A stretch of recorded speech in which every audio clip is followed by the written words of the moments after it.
Bismillahirrahmanirrahim. Assalamualaikum warahmatullahi wabarakatuh.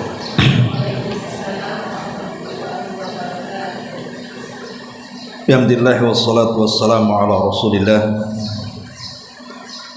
wa ala alihi wa sahbihi wa mawalah wa la hawla wa la quwwata illa billahi wa ba'du. Alhamdulillah, segala puja dan puji hanya milik Allah subhanahu wa ta'ala. Salawat dan juga salam kita hadiahkan kepada Rasul kita Nabi besar Muhammad sallallahu alaihi wa ala alihi wasallam. Kita lanjutkan kajian tafsir singkat dari surah Al-Insan Al-Mursalat, dan kita masuk pada ayat 23 dan seterusnya. A'udzubillahi minasyaitonir rajim. Bismillahirrahmanirrahim. Inna nahnu nazzalna 'alaikal qur'ana tanzila. Fasbir li hukmi rabbika wa la tuti' minhum athiman aw kafura. Wadhkur isma rabbika bukratan wa asila. Wa minal laili fasjud lahu wasabbihu laylan tawila. Inna haula'i yuhibbunal ajilata wa yadharuna wara'ahum yawman thaqila. Nahnu khalaqnahum wa shaddadna asrahum wa idha syi'na baddalna amthalahum tabdila. Sesungguhnya kamilah yang benar-benar menurunkan Al-Quran kepada wahai Muhammad secara angsur per angsur. Maka bersabarlah untuk melaksanakan ketetapan Rabbmu, dan janganlah ikuti para pendosa dan orang-orang yang sangat kufur di antara mereka. Teruslah sebut nama Rabbmu pada waktu pagi dan petang, pada sebagian malam bersujud kepadanya dan bertasbih kepadanya pada malam yang panjang. Sungguh mereka orang-orang kafir itu sangat mencintai kehidupan dunia dan meninggalkan di belakang mereka hari yang sangat berat, maksudnya akhirat. Kami telah menciptakan mereka dan memberikan kekuatan persendian tubuh mereka. Jika berkehendak, tentu kami dapat mengganti mereka dengan orang-orang yang serupa dengan mereka. Ma'asyiral muslimat yang dimuliakan Allah Subhanahu wa taala. Di sini Allah Subhanahu wa taala mengatakan, "Inna nahnu nazzalna 'alaikal qur'ana tanzila." Sesungguhnya kamilah yang benar-benar menurunkan Al-Quran kepada wahai Muhammad. Dari sini kita tahu bahwa Al-Quran itu bukan dari karya atau karangan Nabi SAW, tapi Al-Quran itu murni datang dari Allah Subhanahu wa ta'ala. Karena Al-Quran datang dari Allah Subhanahu wa ta'ala, maka keotentikan Al-Quran itu sangat terjamin. Makanya Allah Subhanahu wa ta'ala mengatakan, "Inna nahnu nazzalna dzikra wa inna lahu lahafidun." Kami yang menurunkan Al-Quran, kami pula yang akan menjaganya. Jadi Al-Quran itu datang dari Allah Subhanahu wa ta'ala. Wa ma yantiqu anil hawa in huwa illa wahyun yuha. Tidaklah Muhammad itu mengucapkan sesuatu dengan hawa nafsunya, tapi yang diucapkan adalah wahyu yang diwahyukan kepadanya. Makanya Al-Quran itu panggilannya umum. Kalau tidak panggilan wahai manusia, atau panggilan khusus wahai orang-orang yang beriman. Tidak ada satupun ayat dalam Al-Quran yang memanggil orang Arab. Padahal Quran itu kan turun di negeri Arab. Rasul pun orang Arab, dan Islam lahir di Arab. Tapi tidak ada Al-Quran yang memanggil wahai orang-orang Arab. Tapi Quran memanggilnya wahai manusia, ataupun yang lebih khusus wahai orang-orang yang beriman. Ya, karena Quran itu bukan hanya milik orang Arab, tapi milik seluruh manusia, terkhusus orang-orang yang beriman, baik dia Arab ataupun bukan Arab. Lah Al-Quran ini yang menunjukkan bahwa datang dari Allah Subhanahu wa ta'ala, karena isinya tidak ada pertentangan. Sekali mengucapkan sesuatu, Allah berfirman, maka tidak mungkin firman Allah yang satu kemudian diselisihi dengan firman Allah yang lain. Contoh umpamanya, ketika Allah Subhanahu wa ta'ala berfirman, "Qul huwallahu ahad." Katakan ya Muhammad, Allah itu Esa. Maka selamanya Al-Quran akan mengatakan Allah itu Esa. Tidak mungkin di satu ayat Allah katakan Allah Esa, di ayat yang lain Allah itu satu di antara tiga Tuhan. Atau tidak mungkin Allah mengatakan dia adalah Esa, di ayat yang lain Allah mengatakan bahwa dia adalah anak daripada Tuhan. Mustahil. Sekali Esa, ya tetap Esa, karena tidak ada kontradiktif di dalam Al-Quran itu. Makanya Allah mengatakan, "Lau kana min indi ghairillahi lawajadu fihi ikhtilafan katsira." Kalau Quran ini datang bukan dari Allah, maka engkau akan mendapatkan banyak percanggahan, perselisihan, perbalahan di dalamnya. Tapi karena Quran datang dari Allah, ya satu ayat dengan yang lain tidak mungkin bertentangan, dan akan sesuai dengan fitrah manusia. Tidak ada ayat Al-Quran itu menyelisih fitrah manusia, karena memang datang dari Allah Subhanahu wa ta'ala. Allah yang menciptakan kita, Allah tahu maslahat kita, Allah turunkan undang-undang kepada kita, sehingga undang-undang itu akan ada kesesuaian dengan maslahat hamba-hambanya. Umpamanya di antara fitrah manusia seperti laki-laki menyukai perempuan, makanya turun Al-Quran untuk mengesahkan dengan cara pernikahan, supaya tersalurkan kecintaan seorang laki-laki kepada perempuan atau sebaliknya. Bahkan Al-Quran sangat mengecam yang disebut dengan LGBT. Bagaimana Quran mengkisahkan tentang azab kaumnya Lut, karena LGBT itu sesuka sesama jenis itu, atau kaum pelangi istilahnya, itu menyelisih fitrah. Makanya Al-Quran tidak mengesahkan. Jadi Al-Quran itu akan bersesuaian dengan fitrah manusia, maksudnya fitrah yang lurus. Kalau yang tadi LGBT bukan fitrah yang lurus, itu sudah menyimpang namanya.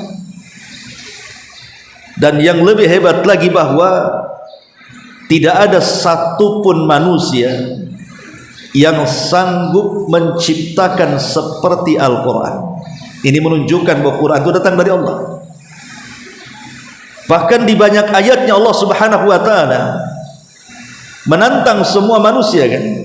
Wa in kuntum fi raibim mimma nazzalna ala abdina fa'tu bi suratin min mithli wad'u syuhada'akum in kuntum sadiqin. Kalau kalian ragu-ragu terhadap Al-Quran, kata Allah, maka buatlah semisal Quran, walaupun hanya satu surat saja. Bila perlu, kumpulkan sekutu-sekutu kalian, kumpulkan orang-orang cerdas kalian, dari orang biasa sampai kepada profesor kalian, buat satu surat semisal Quran, kalau memang kalian di atas kebenaran. Maka fa'illam taf'alu walan taf'alu, selamanya mereka tidak sanggup untuk mendatangkan semisal Quran.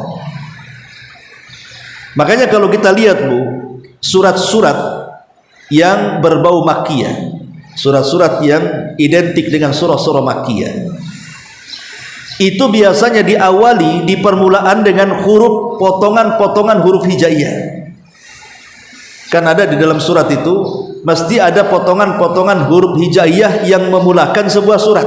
Contoh umpamanya Yasin, ataupun Toha, ataupun Alif Lam Mim Shad, ataupun Nun Toha, kan banyak itu ya. Pokoknya kalau ada surat dimulai dengan potongan-potongan huruf hijaiyah, menunjukkan bahwa surat itu adalah makkiyah, kecuali dua surat, Al-Baqarah dan Al-Imran, itu madani. Tapi selain Al-Baqarah dan Al-Imran, kalau ada surat yang dimulai dengan potongan-potongan huruf hijaiyah, ketahuilah itu adalah makkiyah. Kenapa makkiyah? Karena kita tahu bahwa ketika Nabi SAW diutus pertama kali, di mana? Di Madinah bukan, tapi di Mekah. Dan orang-orang Mekah di zaman itu memang identik dengan syair. Jadi mereka berbangga-bangga dengan syair, sehingga muncul para pujangga hebat di zaman itu. Disitulah Rasul diutus, dan disitu pula Quran turun. Lah kenapa kemudian surat-surat yang makkiyah itu sifatnya adalah didahului dengan potongan-potongan huruf hijaiyah?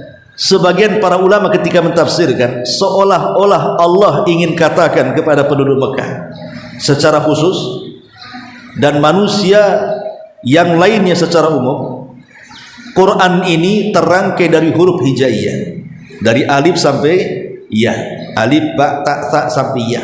Itulah Quran terangkai dari huruf-huruf itu. Jadi Allah Subhanahu wa taala mengatakan ketika memulakan dengan potongan-potongan huruf hijaiyah, lah buatlah semisal Al-Quran dengan potongan-potongan huruf hijaiyah itu, dengan to, dengan sin, dengan nun, dengan alif, dengan lam, dengan mim. Buat rangkai semisal Quran. Kan sudah ada tuh huruf hijaiyahnya, tinggal dirangkai saja. Artinya bukan menggunakan bahasa yang tidak bisa dipahami, bukan pakai bahasa planet yang nggak bisa dipahami. Tidak, Quran itu menggunakan bahasa yang dipahami, karena bahasa Arab dan orang Arab paham. Tetapi walaupun mereka paham dengan bahasa Quran, mereka tidak sanggup merangkai semisal Quran. Itulah hebatnya Quran. Dari sinilah maka Allah katakan, inna nahnu nazzalna 'alaikal qur'ana tanzila. Kemudian Allah mengatakan di sini, sesungguhnya kamilah yang benar-benar menurunkan Al-Quran kepadamu wahai Muhammad secara berangsur. Kenapa Al-Quran diturunkan secara berangsur? Kenapa tidak seperti Taurat yang langsung diberikan sekaligus, mungkin bahasa kitanya 30 juz gitu ya, atau seperti Zabur yang langsung diberikan satu kitab kepada Nabi Daud, atau seperti Injil yang diturunkan kepada Nabi Isa langsung sekaligus? Tapi Quran tidak. Quran tidak diberikan kepada Rasul langsung 30 juz, tapi Quran diturunkan angsur pengangsur, ayat per ayat, disesuaikan dengan peristiwa dan kejadian. Sejak diangkatnya Nabi SAW, turun Quran 13 tahun di kota Mekah, kemudian 10 tahun di kota Madinah, sehingga lengkapnya 23 tahun baru rampung Quran. Apa hikmahnya? Kenapa mesti nyicil seperti itu turunnya? Ya. Pertama, tasbitu qalbin Nabi, untuk memantapkan hati Nabi. Sebab kalau seandainya langsung sekaligus, tiba-tiba Rasul ada problem, maka terkadang Rasul manusia, boleh jadi mungkin tersilap ayat-ayat yang sebenarnya ayat itu bisa menyelesaikan problemnya. Tetapi dengan ayat per ayat, pamannya Rasul ada masalah, untuk menenangkan hati Rasul turun ayat, nanti ada masalah lagi turun ayat lagi, dan begitu seterusnya. Jadi makin tenang hati Nabi SAW dengan turunnya Al-Quran dengan cara berangsur di sini. Makanya Allah mengatakan, kadzalika linutsabbita bihi fuadak, warattalnahu tartila. Begitulah kami Al-Quran turunkan berangsur itu untuk menetapkan hatimu wahai Muhammad, dan agar kami bacakan Al-Quran kepadanya secara tartil. Ini yang pertama. Yang kedua, Al-Quran diturunkan itu litahaddi. Litahaddi itu artinya untuk menantang. Untuk menantang. Kalau satu Quran langsung turun, mustahil ada orang yang sanggup untuk membuat semacam Al-Quran 30 juz. Tapi Allah Subhanahu wa ta'ala coba meringankan. Nih, turun satu ayat atau satu surat pendek. Kalian buat seperti ayat ini. Tidak perlu satu Quran, keberatan kalian.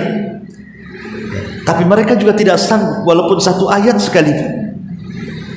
Kemudian yang ketiga, taisiru hifdzil Quran wa fahm, memudahkan untuk menghafal dan memudahkan untuk memahaminya. Ibu kalau ngapal Quran langsung juz 30, duduk dari pagi sampai malam susah. Tapi ibu hafalkan pamannya surat pendek dulu, Ad-Duha, besoknya tambah lagi, besoknya tambah lagi, kan mudah tuh jadinya ya. Dan memahami juga mudah serta mengamalkannya. Kemudian yang keempat, tansyitun nufusil mu'minin liqabuli ma nazzala minal Qur'an wal amala bihi, liqabuli ma nuzzila minal Qur'ani wal amali bihi, untuk menyemangati jiwa-jiwa orang-orang yang beriman di dalam menerima apa yang diturunkan dari Quran dan mengamalkan dari Quran. Jadi sekali turun mereka memahaminya, kemudian mencoba untuk mengamalkannya. Nanti rindu lagi, ada ayat enggak wahai Rasul yang turun? Nanti turun ayat, dipelajari, dipahami, diamalkan. Nanti mereka tanya lagi, ada enggak ayat lain yang turun? Dan begitu seterusnya. Jadi jiwa yang beriman itu selalu penasaran. Kemudian juga yang kelima, musayaratul hawadith wat tadarruj fit tashri', memudahkan syariat dengan adanya tadarruj. Tadarruj itu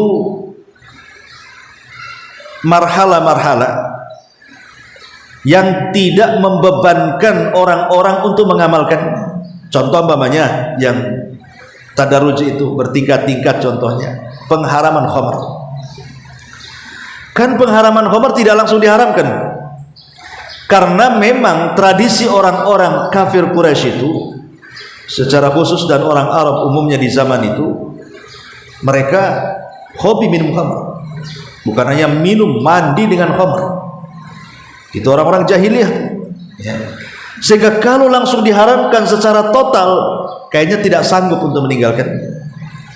Maka pertama kali turun Quran itu mengharamkan khamr, bukan diharamkan, tapi diajak berpikir bahwa khamr itu ada manfaatnya.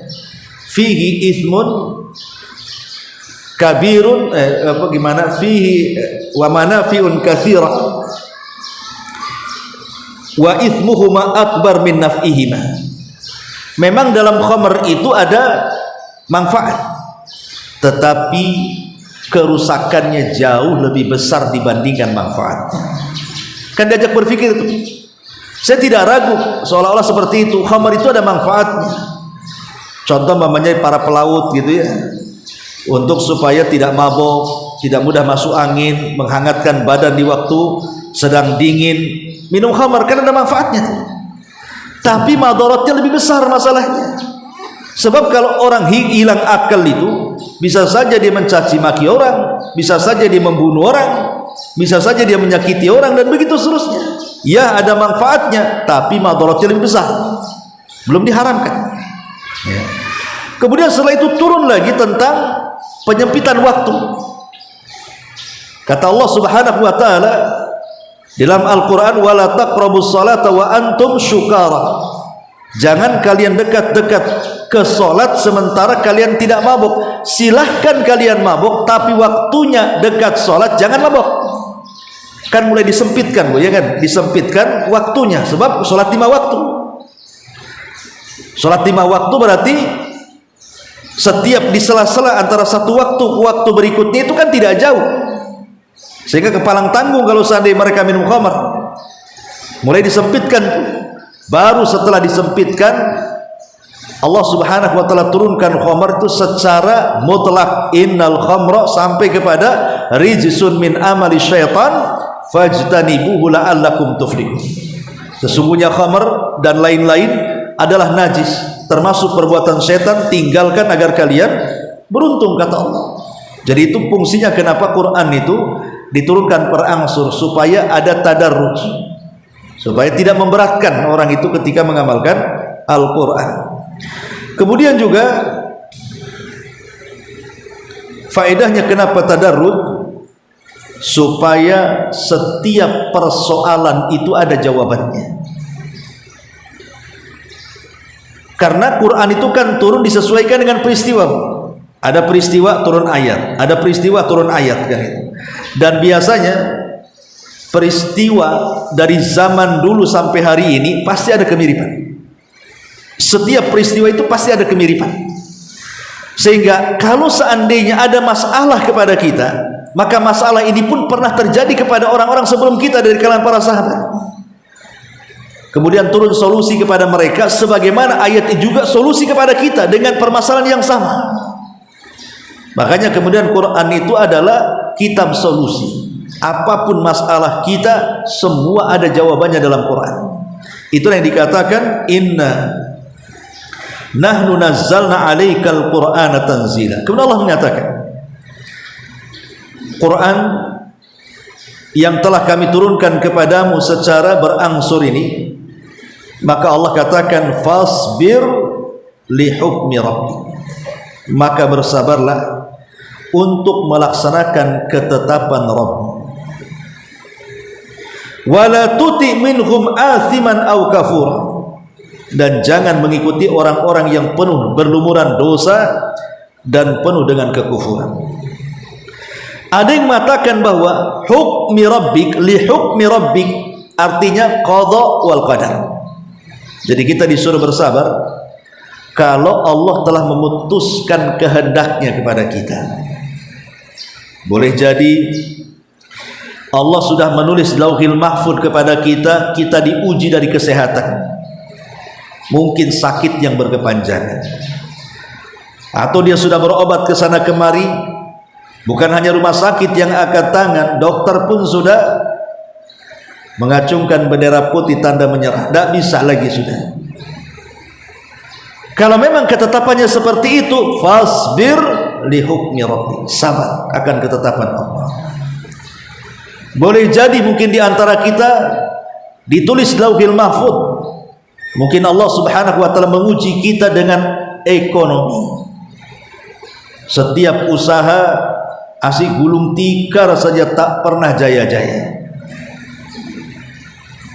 Kemudian diberikan musibah, boleh jadi kerampokan, boleh jadi mungkin kena musibah tsunami, banjir bandang, angin puting beliung atau yang lainnya, sehingga menghilangkan rumah kita, menghilangkan harta kita. Terkadang Allah telah menetapkan si fulan diuji seperti itu. Maka kalau Allah uji seperti itu, Allah katakan fasbir, sabar li hukmi rabbi, akan ketetapan Rabb.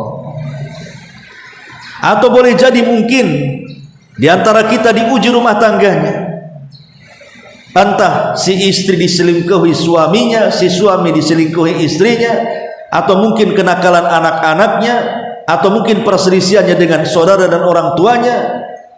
Kalau memang itu sudah ketentuan, fasbir li hukmi rabbik, bersabar atas ketentuan Allah Subhanahu wa taala. Sebutkan masalah apa saja, atau mungkin masalah berdakwah, kita menyampaikan hidayah Allah Subhanahu wa taala kepada orang yang tercinta kita, bukannya diterima malah diejek, malah kemudian dihinakan, diusir, dicaci, dimaki dan begitu seterusnya. Mungkin ini sudah ketetapan Allah, fasbir, sabar li hukmi rabbik, karena ketetapan Allah. Wala tuti' minhum athiman aw kafura, maka jangan pernah mengikuti para pendosa dan orang-orang yang kufur di antara mereka. Di zaman Nabi, ketika Nabi SAW berusaha berdakwah, kan membuat emosi orang-orang kafir, tidak terima, ya. Akhirnya mulailah mereka mengancam Nabi SAW dengan dakwahnya. Pertama dengan cara takdzib, mendustakan. Didustakannya Nabi SAW dan dikatakan bahwa engkau nabi palsu. Kalau memang harus ada nabi, kenapa engkau yang jadi nabi? Kenapa tidak Abu Jahal saja? Kenapa tidak Umayyah saja? Kalau engkau memang seorang nabi, ya, aku tidak layak bicara dengan kamu. Kalau engkau seorang nabi, aku siap kemudian bergelantungan di kiswah Ka'bah. Macam-macam mereka itu mendustakan Nabi SAW. Tidak mempan, Rasul tak berdakwah. Mulai dari takdim mendustakan, naik tingkatannya, mulai istihza, mengolok-olok Nabi. Dikatakan Nabi itu tukang sihir, dikatakan Nabi itu gila, dikatakan Nabi tukang tenun, dikatakan Nabi pemecah belah, macam-macam ejekan dan olokan kepada Nabi SAW. Tidak mempan juga. Rasul tak berdakwah. Mulai tahdid, ancaman. Ancaman akan diusir, ancaman akan dipenjara, ancaman akan dibunuh, macam-macam. Bahkan ancaman juga langsung kepada para sahabat. Banyak para sahabat disiksa sampai meregang nyawa, seperti keluarga Ammar ibn Yasir, keluarga yang pertama mati syahid. Sampai kepada Bilal disiksa habis-habisan, dipukul di terik matahari, dipermalukan di depan anak-anak. Sampai kepada Utsman bin Affan pernah kemudian digantung di pohon, kemudian dibakar kayu, asapnya mengenai mukanya sampai megap-megap dia supaya murtad. Macam-macam kejadian para sahabat. Itu ancaman bagi Nabi juga. Ma'asyiral muslimat yang dimuliakan Allah Subhanahu wa taala. Tapi apakah Nabi SAW mundur? Tidak. Tidak mempan ancaman itu. Tetap Rasul berdakwah. Ketika orang-orang kafir putus asa nih, dengan cara mendustakan tidak mempan, mengolok-olok tidak mempan, mengancam tidak mempan, mulai mereka merubah metode. Kalau begini tidak bisa dikerasi di Muhammad ini gitu. Harus membuka pintu dialog gitu. Mulailah mereka tanazul lembut. Mereka datang kepada Nabi SAW dan mengatakan, ya Muhammad, kalau engkau ini berdakwah karena ingin harta, kami kumpulkan harta kami. Ambil harta kami sehingga engkau menjadi orang yang paling kaya di antara kami. Tapi kalau engkau berdakwah itu karena ingin menjadi pemimpin, ingin mencari pengaruh, kami siap mengangkat engkau jadi pemimpin kami, asal kau hentikan dakwah, sembah seperti yang kami sembah. Tapi kalau engkau berdakwah itu hanya ingin mengejar kaum hawa, kaum wanita saja, kau tinggal tunjuk wanita yang paling cantik dari wanita Quraisy itu, nih si ini kami kawinkan. Tapi kalau mungkin ada kegilaan di kepalamu atau ada kerasukan jin di otakmu, kami siap mencarikan obat dan dokter untuk mengobati. Jadi betul-betul ditawari macam-macam. Ditawari harta, ditawari jabatan, ditawari wanita, bahkan ditawari dokter dan begitu seterusnya untuk kesehatannya. Tapi Nabi SAW tidak bergeming sama sekali. Rasul tetap mendakwahkan dakwah tauhid. Makanya di sini wala tuti' minhum. Wahai Muhammad, jangan engkau mengikuti mereka. Para pendosa, maksudnya orang-orang Quraisy itu, dan juga orang-orang yang kufur. Mereka hendak menghalang-halangi kau dari jalan Allah saja. Kemudian Allah perintahkan wadhkur isma rabbika bukrata wa asila. Fokuslah kau Muhammad, terus berzikir dengan menyebut nama Rabbmu pada waktu pagi dan pada waktu petang, supaya kau masih tambah yakin bahwa agama yang kau dakwahkan itu betul-betul agama di atas kebenaran, dan merekalah agama yang sesat di atas kekufuran. Wa minal laili fasjud lahu wasabbihu lailan tawila.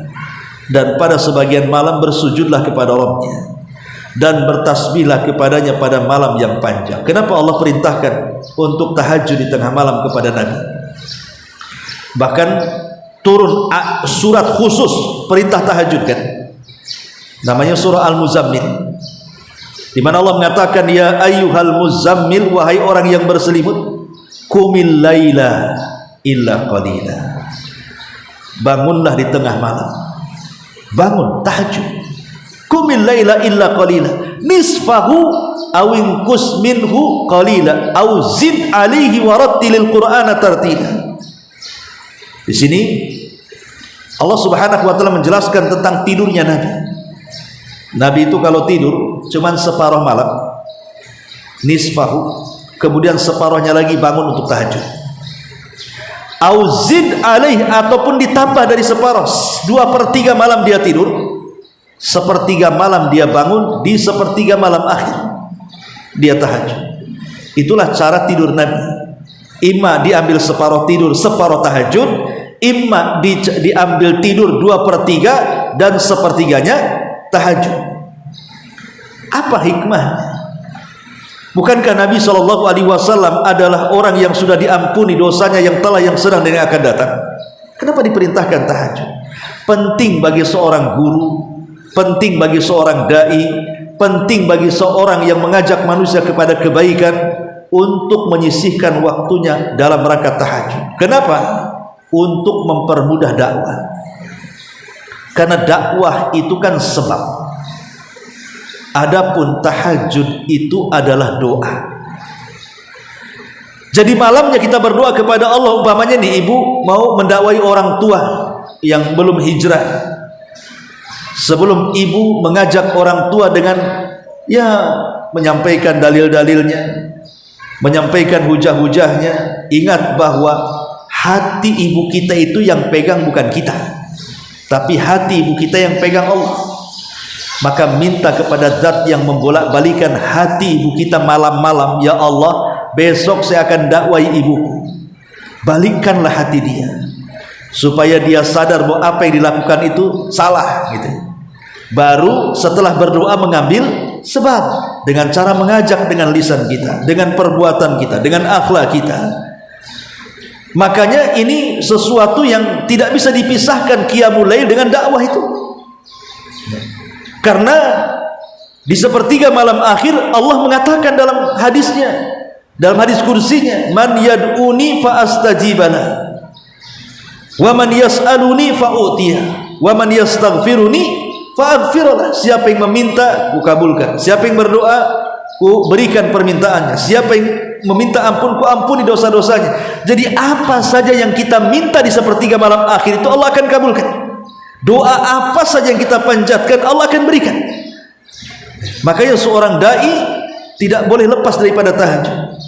Jadi kalau ibu mau mendakwai siapa, maka minta kepada Allah kelembutan orang yang akan didakwai, supaya ketika ibu berdakwah di situ ada ikut campur Allah dalam mendakwahinya. Sebab kalau seandainya dalam dakwah kita ada ikut campur tangan Allah, pasti dakwah itu akan mudah. Tapi kalau Allah tidak ikut campur tangan dalam dakwah kita, pasti akan sulit. Lihat Abu Hurairah, dia mendakwai ibunya setiap hari, tidak bisa juga, tetap kufur. Bahkan yang lebih parah, ibunya mencaci maki Nabi. Itu yang membuat sedih Abu Hurairah.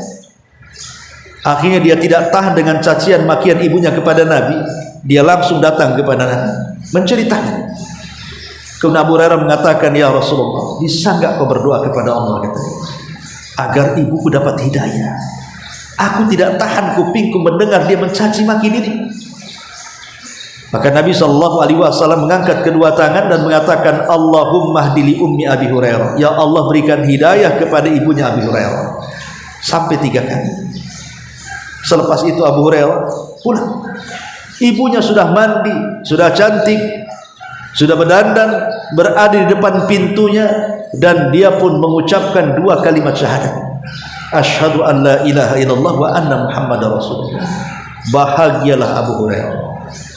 Datang lagi kepada Rasul, ya Rasulullah, ibuku sudah dapat hidayah, aku minta satu lagi kau berdoa kepada Allah.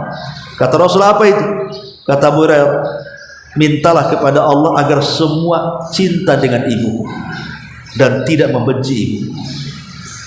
Akhirnya kemudian Rasul pun berdoa lagi, ya Allah, cintakanlah manusia kepada Abu Hurairah dan ibunya. Bukan hanya kepada ibunya saja, Rasul mengatakan kepada Abu Hurairah dan ibunya. maka sejak itu manusia tidak akan benci kepada kedua manusia mulia ini. Bahkan Abu Hurairah sampai hari ini disebut-sebut namanya. Kalau kita membaca hadis pasti disebut namanya, an Abi Hurairah, didoakan lagi radhiyallahu an, semoga Allah meridhai. Maka dari sini penting seseorang itu memanjatkan doa, dan tahajud itu kan di saat Allah turun, disitulah kesempatan kita meminta kepada Allah subhanahu wa ta'ala, wasabbihu lailan tawila, dan juga bertasbih kepadanya pada malam yang panjang. Kemudian Allah katakan, inna haula'i yuhibbunal ajilata wa yadharuna wara'ahum yawman thaqila. Sesungguhnya mereka orang-orang kafir itu lebih mencintai kehidupan dunia dan meninggalkan di belakang mereka hari yang sangat berat, maksudnya akhirat. Cinta dunia sebenarnya tidak tercela. Seseorang mencintai dunia itu tidak tercela, karena memang fitrah manusia itu memang difitrahkan mencintai dunia. Mana ayatnya Allah mengatakan, zuyyina linnasi hubbu syahwati minan nisa. Zuyyina linnas, dihiasi manusia itu, difitrahkan kepada manusia itu dicintakan dengan wanita, atau wanita dicintakan dengan laki-laki. Zuyyina linnasi hubbu syahwat minan nisa wal banin, dan juga dicintakan kepada anak laki-laki. Kenapa anak laki-laki ini? Kenapa tidak disebut anak perempuan? Karena biasanya bayi laki-laki lebih disukai dibandingkan bayi perempuan kan? Umumnya bayi laki-laki itu lebih disukai, fitrah. Makanya kenapa di zaman jahiliyah orang-orang jahiliyah tidak suka dengan bayi perempuan, bahkan dikubur hidup-hidup lagi. Dan mereka suka dengan bayi laki-laki, karena laki-laki itu bisa meneruskan perjuangan orang tuanya. Ya, sehebat-hebatnya perempuan ya jadi ibu rumah tangga kan gitu. Tidak seperti laki-laki jadi pemimpin, jadi presiden, jadi apa, memungkinkan cita-citanya tinggi sehingga bisalah meneruskan keinginan orang tuanya. Dan biasanya orang tua lebih memberatkan cita-citanya kepada anak laki-laki dibandingkan anak perempuan. Makanya Allah katakan banin di sini, anak laki-laki. Baru wal qanatiril muqantarati minadz zahabi wal fiddati wal khailil musawwamati wal an'am, begitu seterusnya. Baru harta benda, kebun, kendaraan, macam-macam. Artinya cinta dunia ini sebenarnya fitrah yang Allah fitrahkan kepada kita, bahwa manusia itu pasti cinta dengan dunia. Tetapi yang harus dipahami bahwa berbeda orang yang cinta dengan akhirat dengan orang yang cinta dengan dunia, itu beda. Jadi seseorang mencintai akhirat dengan kecintaan yang amat sangat, dengan orang yang mencintai dunia dengan kecintaan yang amat sangat, akan berbeda. Kenapa? Karena kecintaan kepada akhirat itu membawa ketenangan, tapi kecintaan kepada dunia itu sama sekali tidak akan mendapatkan ketenangan. Betapa banyak orang-orang yang kemudian tidak rela dan tidak redha dengan pemberian Allah subhanahu wa ta'ala, sehingga setiap hari hidupnya hanya mengeluh, mengeluh dan mengeluh. Kan ada model orang tukang mengeluh tuh Bu ya, ketemu dia ngeluh lagi, ketemu dia ngeluh lagi, capek lama-lama. Kan ada orang tipe-tipe tukang ngeluh tuh, pasti yang dikeluhkan bukan soal ibadah. Jarang orang mengeluh soal ibadah itu, adalah satu dua, tapi umumnya kalau orang mengeluh kepada kita pasti urusan dunia. Jarang orang mengeluh, kok saya sholatnya kok kurang khusyuk ya, atau gimana caranya bisa puasa Senin Kemis ya, gimana bisa menghatamkan Quran. Jarang, kecuali di pengajian orang tanya kayak gini. Tapi kalau di luar pengajian mesti ngeluh, ya ngeluh penyakit, ngeluh ekonomi, ngeluh suami, ngeluh anak, masalah dunia semuanya. Sehingga disitulah keluh kesah itulah yang membuat orang tidak tenang. Makanya kecintaan manusia kepada akhirat dengan kecintaan manusia kepada dunia itu berbeda. Kita lihat Nabi SAW, manusia yang paling cinta dengan akhirat tapi juga cinta dengan dunia. Tapi dunia yang dicintai Rasul betul-betul untuk kepentingan akhirat. Satu hari Aisyah Ummul Mukminin radhiyallahu anha bercerita, semenjak kami pindah dari Mekah ke Madinah, kehidupan kami tidak pernah kenyang dari makanan-makanan enak. Bahkan kami, kata Aisyah, al-hilalu tilwal hilali tilwal hilali, saat datang bulan kemudian pergi bulan, datang bulan lagi, kemudian pergi bulan, datang bulan lagi, artinya 3 bulan berturut-turut, kata Aisyah radhiyallahu anha, dapur kami tidak pernah ada asap yang mengepul. Maknanya Rasul hanya memakan sederhana, al-aswadan, tamar kering dengan air mineral. Ya. Itulah Nabi SAW. Padahal kalau seandainya seseorang itu menganggap baik kecintaan kepada dunia, tentu Nabi SAW sudah mencontohkan hal itu. Tapi sebaliknya tidak. Bahkan Umar bin Khattab radhiyallahu anhu satu hari ketika dia mendengar Hafsah diceraikan, dia ingin tabayun kepada Rasul, apa betul putrinya diceraikan? Datanglah Umar bin Khattab kepada Nabi, yang kebetulan Nabi waktu itu berada di rumah di samping kandang kuda, karena dia sudah berjanji tidak mau mendatangi istrinya. Kenapa? Karena ketika itu terjadi demonstrasi di mana sebagian besar istrinya itu menuntut nafkah kepada Rasul, nafkah lebih. Saya pikir istri Nabi saja yang nuntut nafkah. Tentu selain istri Nabi kan lebih parah, Bu, ya. Bahkan terkadang ada penipuan dalam rumah tangga, suaminya ngasih uang banyak tapi tidak pernah cukup, entah keperluan apa. Kan banyak istri-istri yang dusta seperti itu. Uangnya banyak, cukup kalau seandainya makan itu ya dengan daging, dengan ayam, ini enggak, tahu, tempe, itu aja bolak-balik kayak nahu sorop di pondok, tahu tempe, ya. Lah ini kan kalau sudah seperti ini gaya hidup manusia, maka manusia pasti, atau rumah tangga seorang pasti rusak. Tapi istri-istri Nabi ini tentu tidak meminta lebih banyak, tidak. Yang jadi masalah, mereka tidak melihat kondisi Nabi. Itu masalahnya. Harusnya kan melihat kondisi suaminya.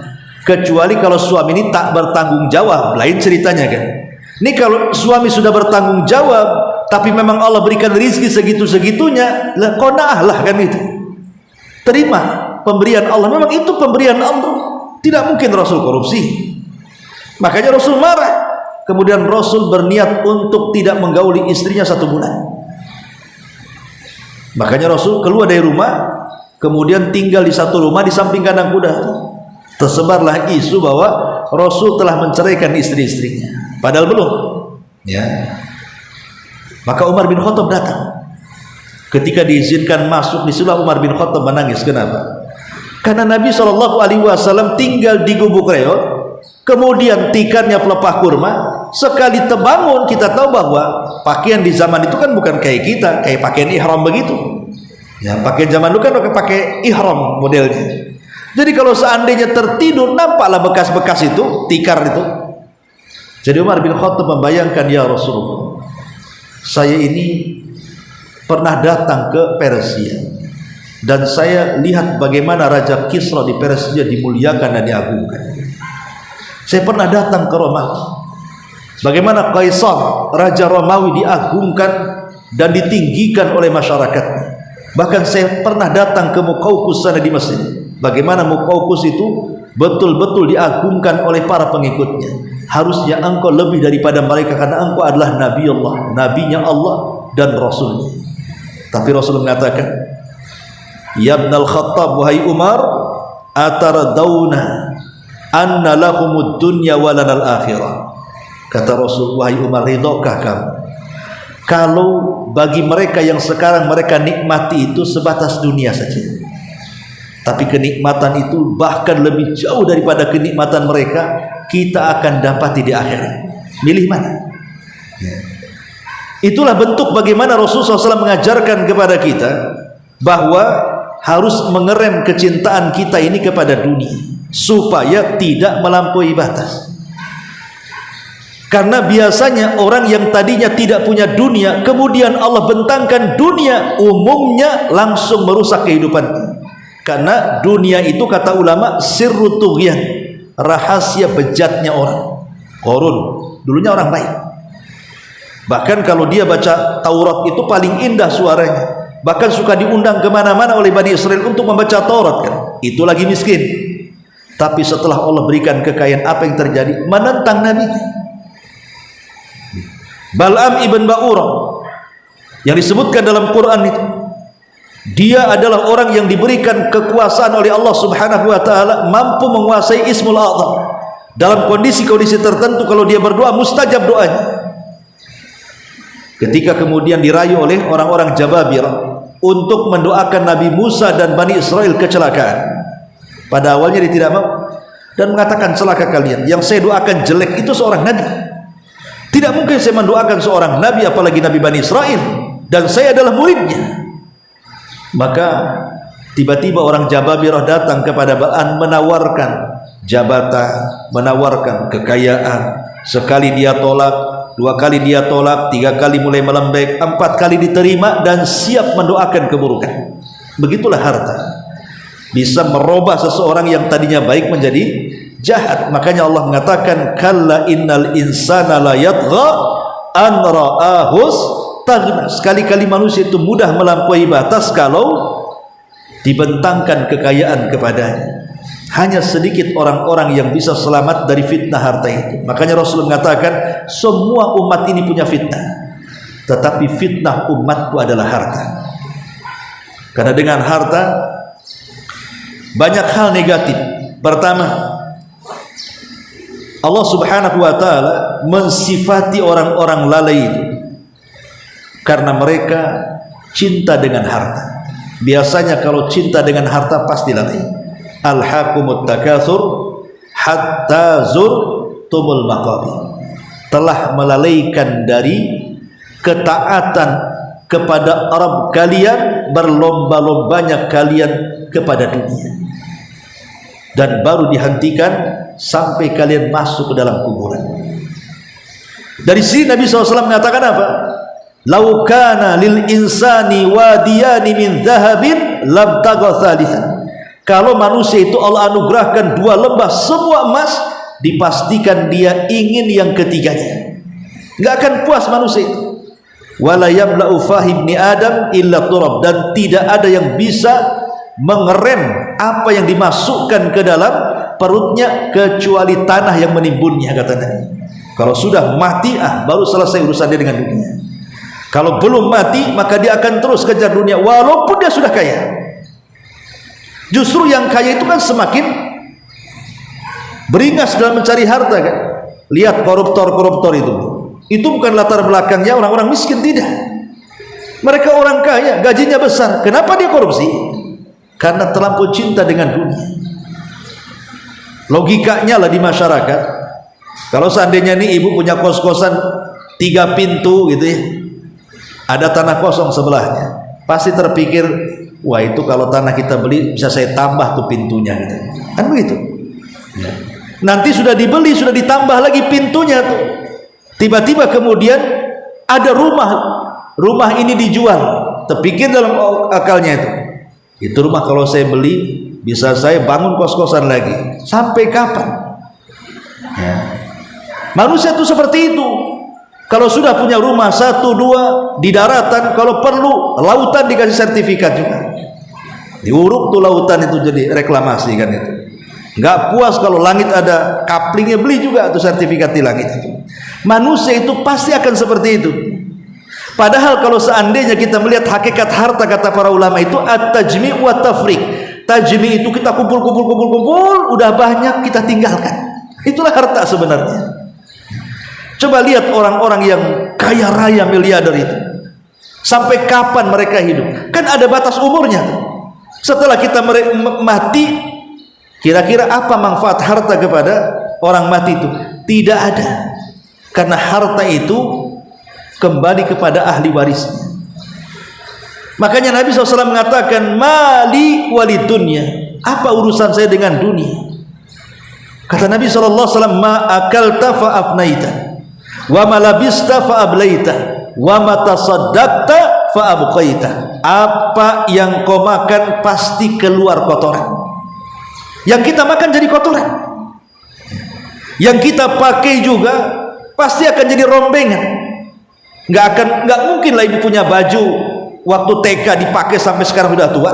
Kemana baju itu larinya? Udah jadi rombeng dah, tak kemana, tadi buang kemana-mana. Tetapi Rasul mengatakan, wa matasaddaqta fa abqaita. Apa yang kau sedekahkan itulah yang akan kau bawa ke dalam kuburan. Tapi umumnya manusia kaya itu lebih sedikit yang disedekahkan dan lebih banyak yang diinvestasikan di dunia. Kan umumnya seperti manusia itu. Karena akal manusia itu pendek. Kalau bisa dia kaya, bukan hanya dia kaya, kalau bisa nanti anaknya juga harus kaya, kalau bisa cucunya juga harus kaya, kalau bisa cicitnya juga kaya, kalau bisa 7 turunan kaya. Makanya terpikirnya bukan akhirat lagi. Terpikirnya saya harus punya uang banyak supaya anak saya jangan seperti saya. Nanti sudah punya uang banyak, dia pikir cucu saya harus jangan seperti saya, biar saya yang cari uang katanya. Sampai kapan seperti itu? Karena dunia itu sifatnya dua. Sering saya katakan, boleh jadi dunia yang meninggalkan kita atau kita yang meninggalkan dunia. Makanya di sini Allah katakan, inna haula'i yuhibbunal ajila. Sesungguhnya mereka orang-orang kafir itu lebih mencintai kehidupan dunia. Nabi SAW ketika datang Abu Musa al-Ash'ari membawa harta rampasan, upeti bahasa kitanya ya, dari negeri Bahrain. Banyak sekali harta dibawanya dari Bahrain ke Madinah. Upetinya dari Bahrain itu. Rasul sedang sholat subuh dan para sahabatnya. Tiba-tiba setelah sholat subuh buyar para sahabat. Kemudian melihat harta yang dibawa oleh siapa? Oleh Abu Musa al-Ash'ari dari Bahrain itu, untuk dibagi-bagikan di tengah-tengah kaum muslimin. Maka Nabi SAW geleng-geleng kepala, kemudian mengumpulkan para sahabat dan mengatakan, wallahi, kata Rasul, mal faqru ahsya alaikum. Demi Allah, bukanlah kefakiran yang aku takutkan kepada kalian. Walakin ahsya alaikum an tubsatad dunya kama busitat ala man kana qablakum fatanafasuha kama tanafasal ladina min qablikum fatuhlikakum kama ahlakathum, kata Rasul. Tetapi yang aku takutkan adalah ketika dunia dibentangkan kepada kalian seperti orang dulu dibentangkan dunia kepada mereka. Akhirnya dunia menghancurkan mereka dan dunia juga akan menghancurkan kalian. Lihat bagaimana Nabi SAW mengajarkan para sahabatnya. Karena yang namanya dunia itu sama dengan ilmu. Ada dua perkara yang dicari tidak akan puas selamanya, dunia dan pengetahuan. Ibu kalau semakin belajar maka makin jahil, pengen tahu, belajar lagi, makin jahil lagi, pengen tahu. Tidak akan ada selesainya mencari ilmu itu kalau dia cinta dengan ilmu. Sama dengan dunia tadi, nggak akan selesai cari dunia itu. Sampai kapan? Makanya saya pernah cerita, ada murid saya itu di Bengkong sana. Dia mengatakan, dulu Ustadz waktu saya masih awam, ya, saya terpikir kalau saya punya rumah, punya pick up, itu sudah senang, itu sudah cukup bagi saya, kan. Saya tidak minta yang lainnya sama Allah. Akhirnya dikasih, bisalah bangun rumah, bisa lihat dia beli pick up, datang lagi, kayaknya saya cabut lagi ucapan saya dulu itu, Ustaz. Dia bilang gitu, saya cabut lagi ucapan itu. Kenapa? Karena baru saya beli tuh, tanah tetangga itu murah katanya. Terkadang dunia itu seperti itu, tidak bisa dihayalkan akan selesai. Karena dunia itu seperti magnet, pasti narik itu. Nah di sini Allah Subhanahu Wa Taala mencela, inna haula. Siapa haula di sini? Orang-orang kafir. Jadi tabiat cinta dunia itu hanya dimiliki orang kafir. Dan orang-orang yang beriman itu, wabtagi fima atakallah darul akhirah wala tansa nasibaka minad dunya. Carilah yang bisa membuat manfaat untuk akhiratmu dari dunia ini, walaupun jangan kau lupakan bagianmu dari dunia. Tetap kaya itu tidak tercela, kaya itu tidak terlarang. Tetapi Rasul mengatakan malun saleh li rajulin saleh, harta itu akan menjadi baik kalau yang memegang orang baik. Boleh kita kaya, tapi yang memegang kekayaan itu orang baik. Sebab kalau seandainya orang kaya dan yang megang kekayaan itu orang jahat, maka harta itu pasti akan dibawa kepada kejahatan.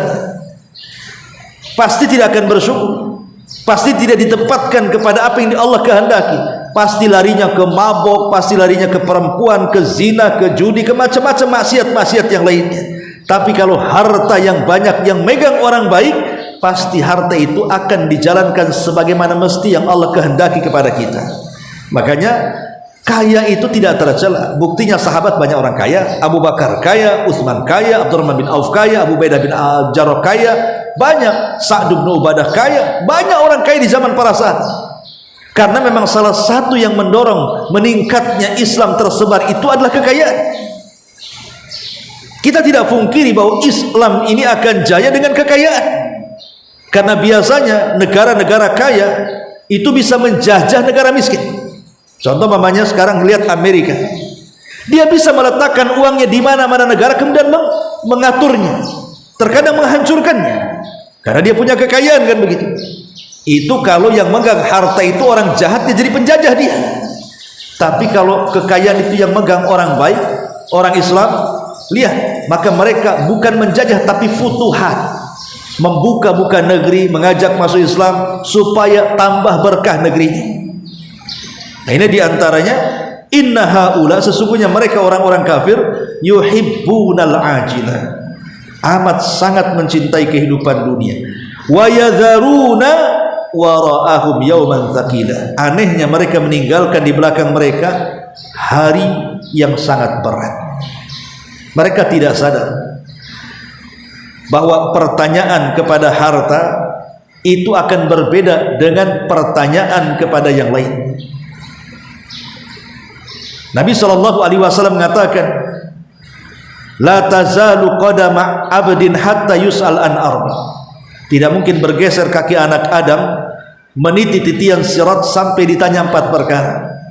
Pertama, tentang umurnya. An umrihi fi ma'afna, kemana kau habiskan? Pertanyaannya cuma satu, kemana kau habiskan umur itu? Wa an syababihi fi ma'ablah, tentang masa mudamu, kemana kau lampiaskan? Hanya satu pertanyaan, kemana kau lampiaskan waktu mudamu? Wa an ilmihi fi ma'amila fi, yang ketiga tentang pengetahuannya, ilmunya, sudahkah kau amalkan? Satu pertanyaannya, sudahkah kau amalkan? Tapi harta, 2 pertanyaannya, min aina iktasabahu wa fi ma'anfaqau, dari mana dan kemana. Dari mana dan kemananya ditanya, dari mana kau dapat, kemana kau belanjakan. Makanya kenapa orang-orang kaya itu lebih telat masuk surga dibandingkan orang-orang miskin setengah hari. Ya tentu setengah harinya 500 tahun kehidupan dunia. Ya, nggak apa-apa lah Ustaz, saya kaya masuk surga belakangan, kan setengah hari saja. Iya, setengah hari akhirat, bukan setengah hari dunia. Kalau setengah hari dunia ya sebentar saja kita duduk tahu-tahu zuhur, masuklah surga kita. Tapi kalau setengahnya kehidupan akhirat dibandingkan dengan dunia lamanya 500 tahun. Kenapa? Karena susahnya hisab, dipreteli satu-satu. Coba bayangkan, dipreteli semuanya tentang makanan yang dimakan hari-hari. Ya. Boleh jadi hari ini halal, besoknya haram. Boleh jadi zatnya haram ataupun hasilnya haram. Kemudian ibu hari-hari masuk mall, masuk pasar gitu ya, belanja ini, belanja itu, semua akan ditanyakan itu. Rumah dari mana, kendaraan dari mana, dan begitu seterusnya. Dan itu akan mempersulit untuk menjawab pertanyaan-pertanyaan itu. Itulah yang kemudian orang-orang yang banyak harta itu lambat masuk surganya. Kenapa? Terlampau banyak pertanyaan. Ma'asyiral muslimat yang dimuliakan Allah Subhanahu wa taala, maka di sini ada orang-orang itu yang lebih mencintai dunia, bahkan lalai bahwa di sana ada kehidupan setelah kematian. Dan mereka adalah orang-orang kafir, dan orang yang beriman tidak seperti itu. Walaupun mereka sibuk dengan dunia, tapi mereka tidak pernah melalaikan akhirat. Justru dunia itulah kendaraan untuk akhiratnya. Inilah diantara tafsir singkat dari Al-Insan sampai 27 saja. Time sampai di sini. Kalau ada bertanya silakan.